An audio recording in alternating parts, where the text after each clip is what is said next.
Support comes from the Missouri Forest Products Association.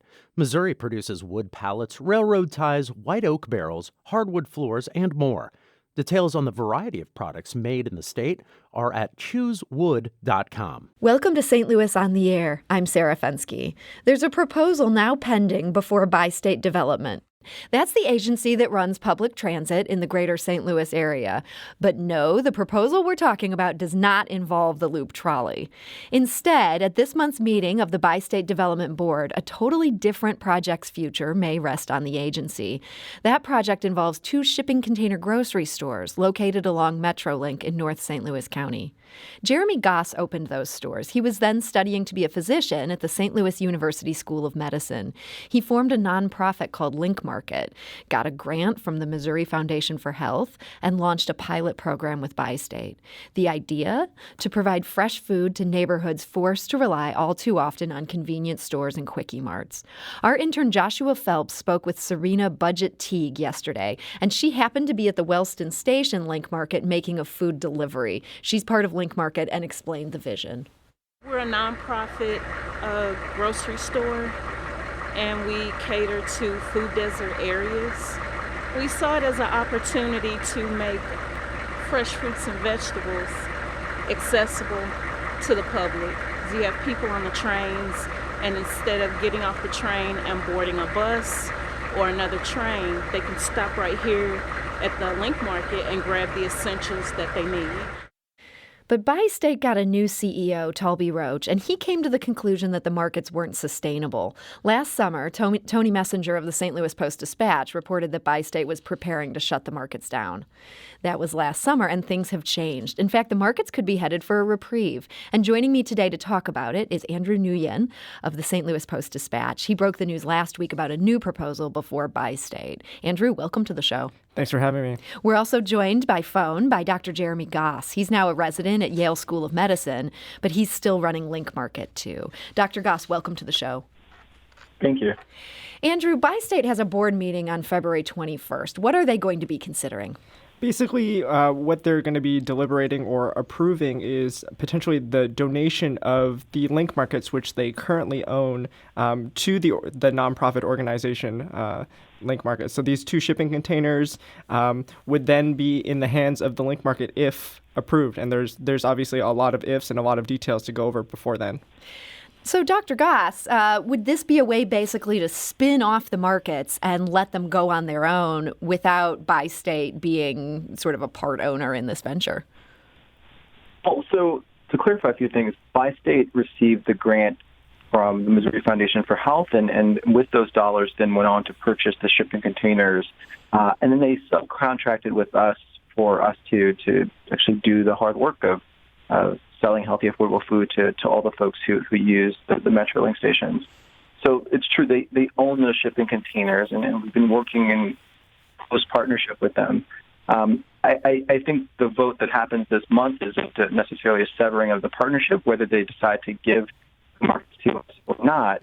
Obviously, it's our hope that they'll make the decision to give them to us. It gives us control of the destiny of those markets, and would allow us then to relocate the Wellston Market, which currently is underperforming, and put it into a community at one of their train stations where it could be a better service to more folks.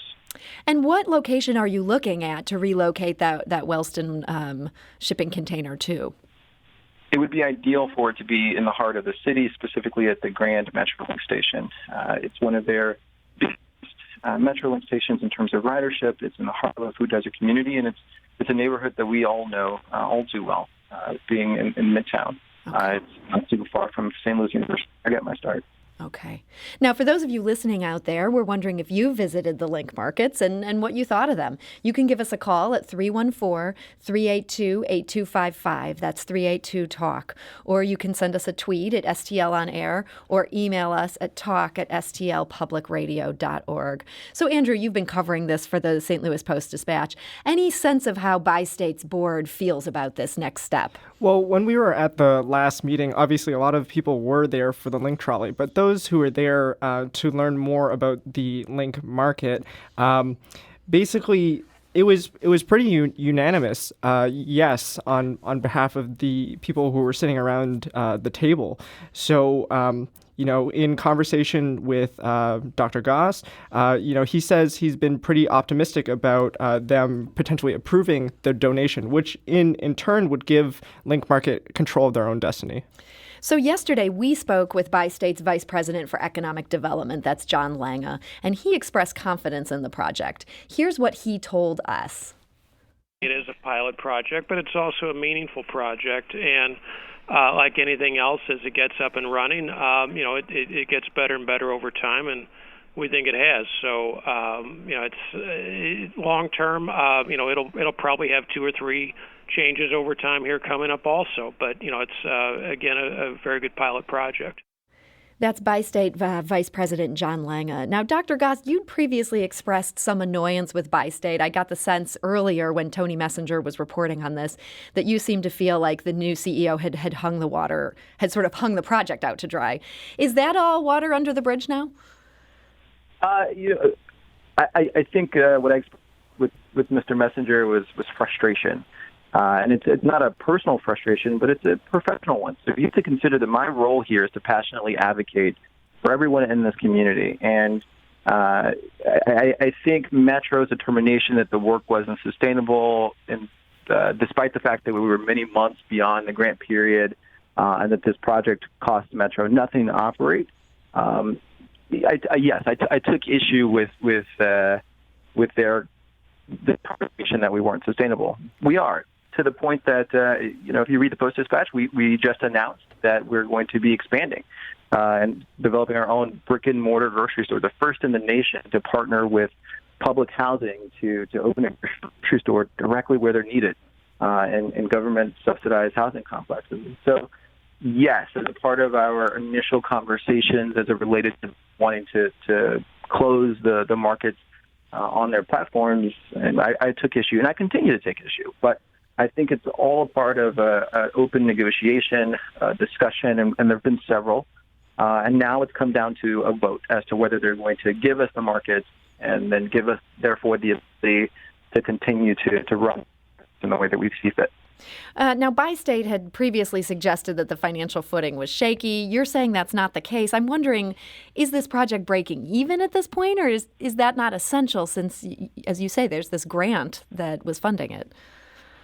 The grant for initial capital expenses, so it paid for the cost of the markets. It gave us the ability to take on staff, but it was a pilot grant, and so it was never intended to be a source of long-term funding. And even though we're a nonprofit organization, we do still bring in revenue from the sales of the food and also from partners like the St. Louis City Health Department, a contract that we just secured earlier this month. And so we are concerned with our bottom line. We always are. But as a part of the reporting that I provided to Bi-State, it would have been a little bit over a year ago now, the financial reporting, but the qualitative reporting about how well things were working, my bright line suggestion was to pick up the Wellston market, which was drastically underperforming when compared to the North Hadley market, and move it into a community where there was a greater population, but still a significant need. And you're now making plans to do that. So, Andrew, what's your perspective on this? I mean, as part of our reporting at the Post-Dispatch, we learned that Bi-State had basically done an analysis of the tax records and financial documents from the Link Market, and they had found that in the Link Market's first operating year, which was 2018, the project had lost about $18,000. But Goss has also said there are a multitude of factors that have kind of contributed to this. Part of one, lack of bus lines that go to that particular station, and also a nearby housing project which recently closed that the market served as well. So those are some factors that may have made the Wellston one less sustainable than they'd hoped. Okay. Well, yesterday, our production intern Joshua Phelps talked to people at MetroLink stops that have Link Markets. And he also stopped by a different transit-connected store that's called Neighbor Market. That's near the Emerson Park MetroLink station in Metro East. And a quick note on our audio here. here. It was rainy out, and that explains the gentle tip-tapping near the end of this audio. So Joshua spoke with a number of transit riders, and he started by asking them if they'd heard of the Link Local Market. I've seen it before, but I've never used it before. Yeah, I have. But most of the time when I come over here, it's closed in the morning times, and then in the evenings too. So, yeah, I don't really get much use out of it. This is the first I'm even seeing it because I'm just not starting at this job, and this is the first I ever see it. You know. I have. I see it every day. I think it's a good idea. Maybe not the best spot for it, but it's a good idea. How long have you been going there for? Since it opened.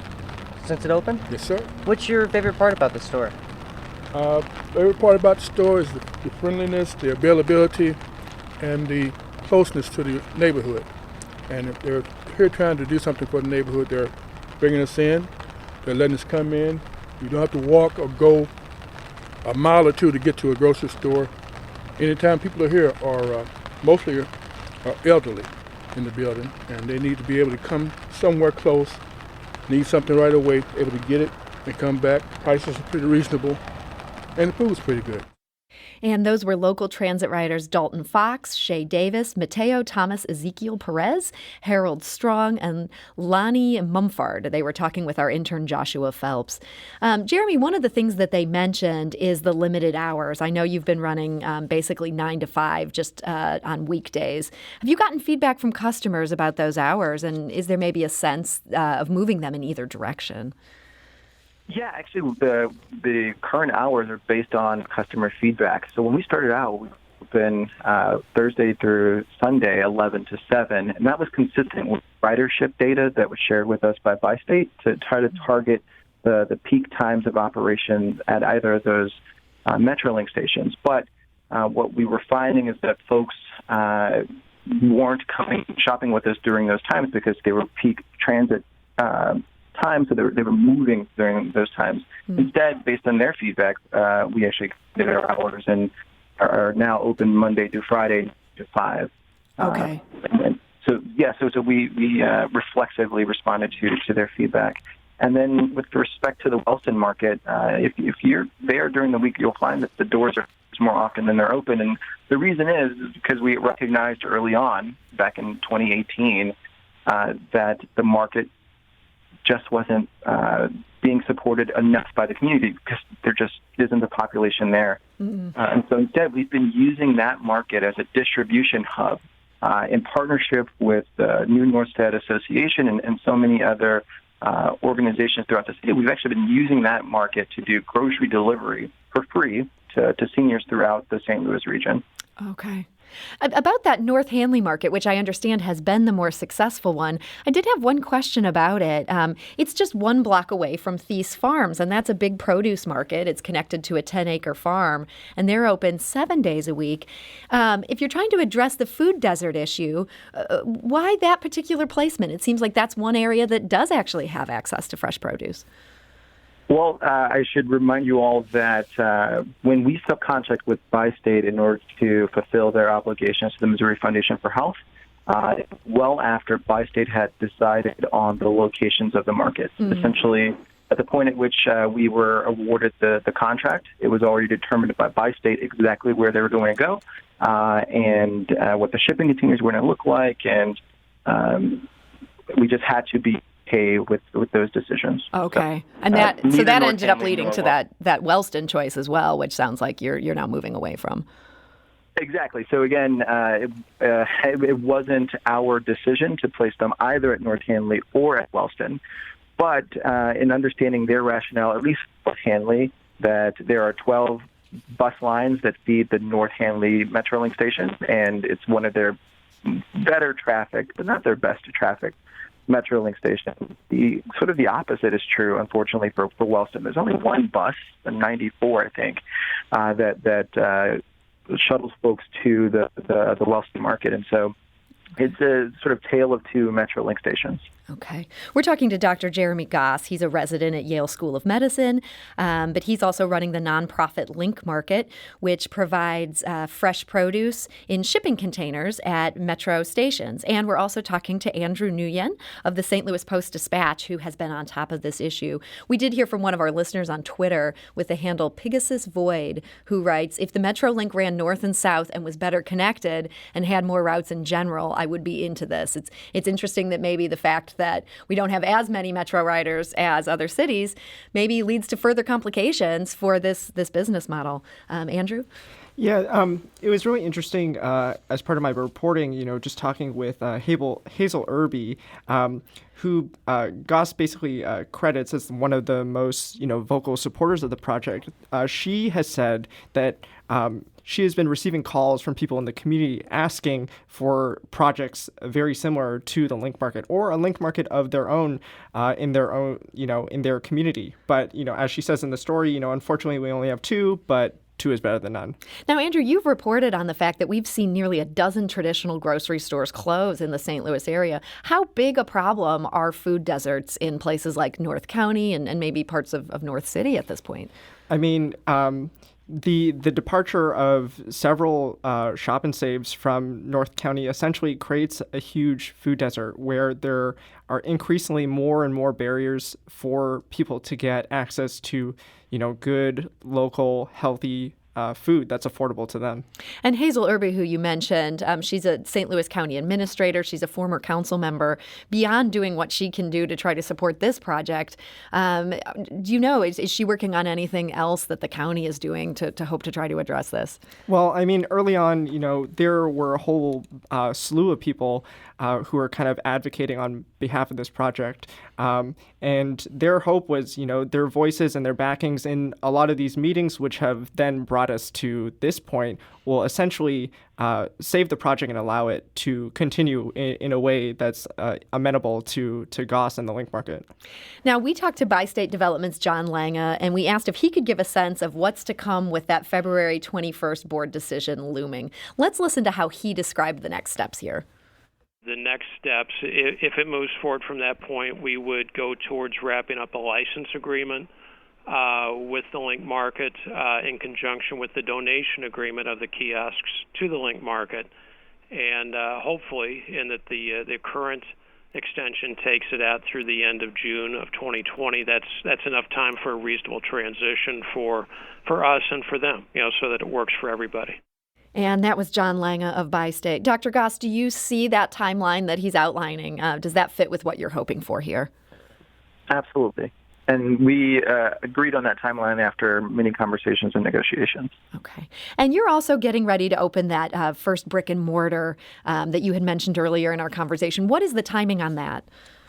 So the challenge with opening anything, including these shipping containers, is that everyone wants to pin a date, but the challenge is things go over time or over budget, if not both. And so I think with the Link Market, the current shipping containers, we had 4 different start dates. And so I don't want to promise folks in the community it's going to be open at the beginning of April and not be able to fulfill that promise. But it's at least what we're working towards. Okay. Well, Dr. Jeremy Goss of Link Market, thank you so much for making the time to talk with us today. It's my pleasure. Thank you for telling the story. And Andrew Nguyen of the St. Louis Post-Dispatch, thank you so much for sharing your knowledge on this. Thank you. This is St. Louis on the Air on St. Louis Public Radio. That's 90.7 KWMU.